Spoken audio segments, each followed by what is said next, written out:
दर्शकवृन्द दुर्गा प्रसाई आफै गाडी चलाएर अगाडि बढ्दै हुनुहुन्छ। निकै नै अप्रिय अवस्था देख्न सक्छौं हामी। यहाँ प्रहरीले अश्रु ग्यास चलाएको छ।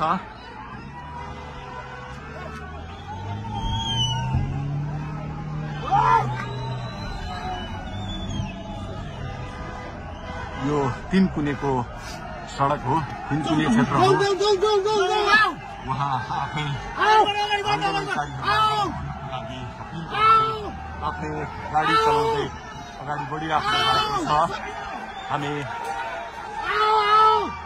दुर्गा प्रसादसँगै अगाडि बढिरहेका छौं। यहाँ निकै ठूलो मात्रामा युवाहरूको उपस्थिति देख्न सकिन्छ। ठूलो मात्रामा युवाहरूको उपस्थिति, प्रहरीको बार तोडेर दुर्गा प्रसाई आफै अगाडि बढ्दै हुनुहुन्छ।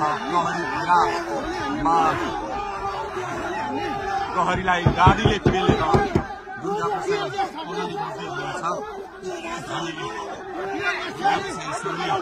अगाडि बढ्दैछौँ।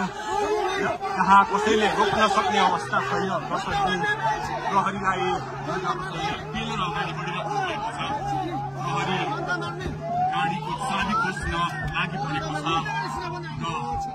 दुर्गा प्रसाईले प्रहरीको एक लेयर तोडिसक्नु भएको छ र अब अगाडि सशस्त्र प्रहरीको टोली रहेको छ। उहाँ अगाडि बढिराख्नु भएको छ। यो गाडीमाथि प्रहरीले अन्धाधुन्दा लाठीचार्ज गरिरहेको छ।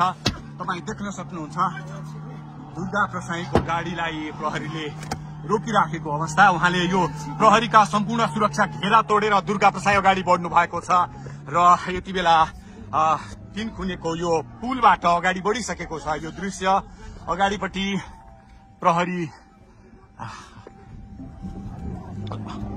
प्रहरीका यी घेरा तोडेर दुर्गा प्रसाई अगाडि बढिराख्नु भएको छ। हामी दृश्य देख्न सक्छौं।